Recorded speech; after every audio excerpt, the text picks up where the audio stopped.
పిల్లలకు బడిలో పెట్టే భోజనం రుచి, శుచి, నాణ్యత, పోషక విలువలు తగ్గితే బాధ్యులపై చర్యలు తప్పవని మంత్రి లోకేష్ హెచ్చరించారు. ఎన్టీఆర్ జిల్లా మైలవరంలో అధ్వాన భోజనం అంటూ పిల్లలతో డ్రామా ఆడించిన హెడ్ మాస్టర్ ఉదంతంపై విద్యాశాఖ అధికారులతో లోకేష్ ఫోన్లో మాట్లాడారు. మైలవరంలోని తారక రామానగర్ మండల పరిషత్ ఆదర్శ ప్రాథమిక పాఠశాలలో మధ్యాహ్న భోజనం బాగోలేదని హెచ్ఎం జాన్ విద్యార్థులతో కుట్రపూరితంగా సోషల్ మీడియా ద్వారా దుష్ప్రచారం చేశారని దర్యాప్తులో తేలిందని అధికారులు మంత్రికి వివరించారు.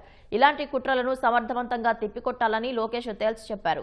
భోజనం సిద్ధమయ్యాక ప్రతిరోజు ముందుగా ఒక టీచర్ నాణ్యత చూడాలని, బాగుందని నిర్ధారించాకే విద్యార్థులకు వడ్డించాలని సూచించారు.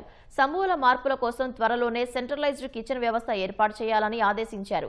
ఎమ్మెల్యేలు వారంలో ఒకరోజు తమ నియోజకవర్గంలోని ఏదో ఒక స్కూల్కి వెళ్లి పిల్లలతో కలిసి భోజనం చేయాలని కోరారు. ఎవరైనా వ్యక్తిగత, రాజకీయ ప్రయోజనాల కోసం పథకంపై తప్పుడు ప్రచారం చేస్తే కఠిన చర్యలు తీసుకోవాలని ఆదేశించారు.